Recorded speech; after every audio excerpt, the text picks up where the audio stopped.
More than a dozen people were injured in the rampage, and family members and loved ones who were left reeling have been forced to pick up the pieces. My heart breaks for those who endured this ruthless act of violence.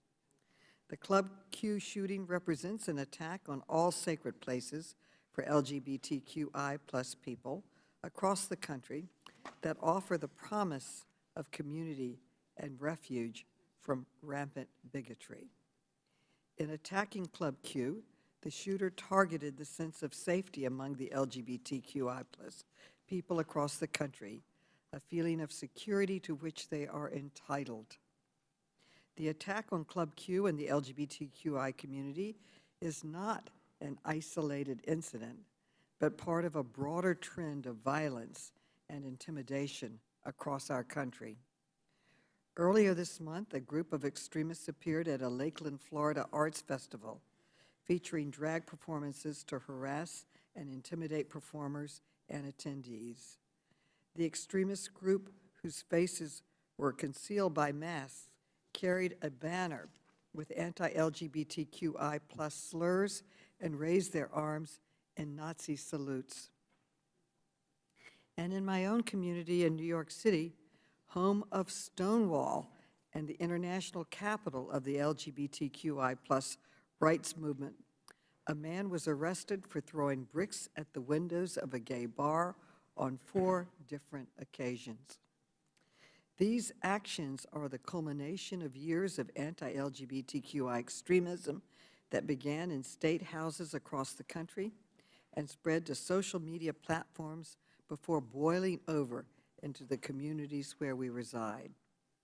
In 2018, Republicans in state governments across the country introduced 110 pieces of legislation targeting the health and safety of LGBTQI people. In the past legislative session, this number tripled to more than 340 pieces of anti-LGBTQI legislation.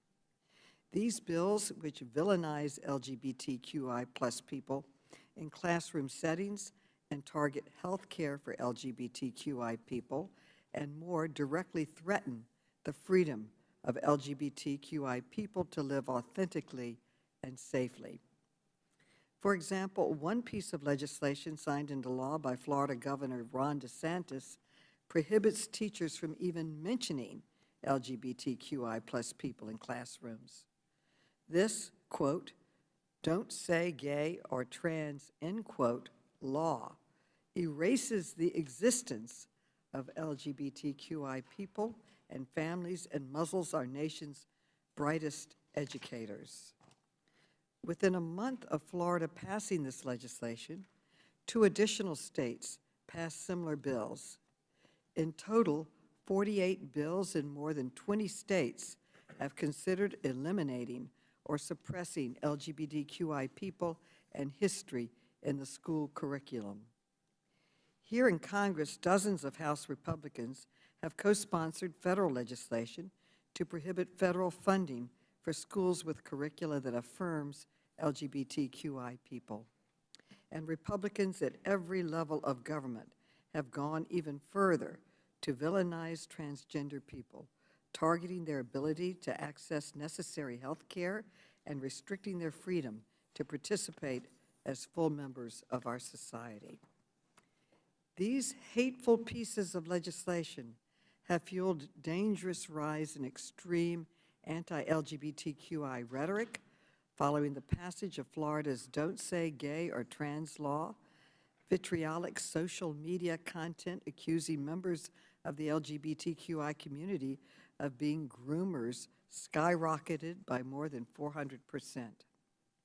The committee received a video submission from Mrs. Sarah Kate Ellis, the president and CEO of GLAAD, one of the nation's leading LGBTQI plus media advocacy organizations, explaining the proliferation of anti-LGBTQI plus extremism across our media landscape and its relationship to the kind of violence we observed at Club Q. I'd like to play this video now, if we could. Thank you, Chairwoman Maloney, and thank you, leaders from Colorado Springs. GLAAD tracks and reports dangerous conditions for LGBTQ Americans. And I want to be very clear. We currently live in an unsafe America for LGBTQ people. The horrific attack at Club Q is yet one more avoidable symptom of a larger epidemic plaguing our nation, a culture of anti-LGBTQ rhetoric and violence from politicians and political extremists. Consider these facts at GLAAD track this year. Over 300 anti-LGBTQ state and local bills proposed. Bomb threats to 20 children's hospitals that offer medically safe health care to transgender youth. Nearly 150 attacks on LGBTQ events. And a new GLAAD poll found 48% of LGBTQ people and 72% of transgender respondents fear for their safety in the current political environment. Why is this happening? It starts with candidates and politicians who deliberately spread disinformation and anti-LGBTQ inflammatory political messaging. It continues with media.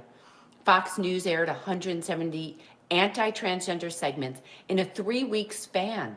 The New York Times is approaching transgender healthcare as a debate as opposed to settled medicine, according to every major medical association. This rhetoric gets amplified on social media, where hate gets organized into action. Facebook too often refuses to act on the content that spread lies. On Twitter, New Media Matters data shows the maliciously defamatory slur groomer increased over 1,200% from 9 accounts since Elon Musk took over. This behavior is all exacerbated when bad actors have easy access to assault weapons. There is a direct line from dangerous words to violent behavior for the LGBTQ community. We can stop the lies and violence only if we work together. We all deserve to be safe in America. Thank you. Thank you. As Republicans have fanned the flames of bigotry, Democrats have remained committed to protecting and advancing the health, safety, and rights of the LGBTQI plus people. Last year, House Democrats passed the Equality Act, landmark legislation that would enshrine protections against discrimination for LGBTQI plus people into law. And this past June, to commemorate Pride Month, this committee shepherded the LGBTQI plus Data Inclusion Act to House passage. This groundbreaking legislation would expand federal data collection efforts to improve our ability to understand and address the specific challenges facing the LGBTQI plus people. More than 200 House Republicans voted against each of these pieces of legislation. As a longtime public servant, the fight for LGBT plus equality is one that has always been close to my heart. As a New York City Council member, serving the very community where the famous queer activist Eddie Windsor resided, I was proud to introduce the first legislation recognizing domestic partnership in New York State history. Just last week, Congress took the historic step of protecting the right to same-sex marriage under federal law, and President Biden signed it into law yesterday, with over 5,000 Americans on the lawn of the Capitol appreciating this act. But the work of ensuring that LGBTQ plus people can live authentically and safely is only just beginning. Today we will hear from some of the nation's leading experts regarding the rise of anti-LGBTQI extremism, the damage it inflicts upon our communities, and the steps we must take to eliminate it. I am pleased to welcome the new president of the Human Rights Campaign, Ms. Kelly Robinson, for her first appearance before Congress.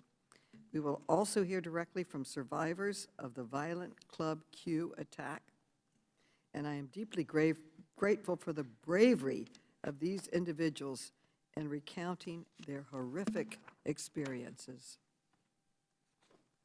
Their testimony will serve as a tremendous public service for their community and for our nation.